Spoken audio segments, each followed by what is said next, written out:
Hello everyone, in this video I will show you how to download Netflix movies and videos and you can watch it offline. So generally Amazon Prime and there's a different online streaming where you pay the subscription and you can just get it download and you can watch it offline, right? To save internet and other things, right?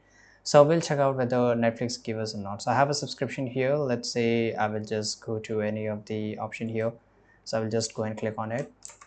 Now, if I just go to the more info and I can just get this option to download it up, I don't have this, I can just add it, right? But unfortunately, even though if I just go and play any of these, season here, you can see we are not getting any option to download it anywhere, right? So unfortunately, Netflix doesn't give us this option here. Even okay, so here also we can't get any option.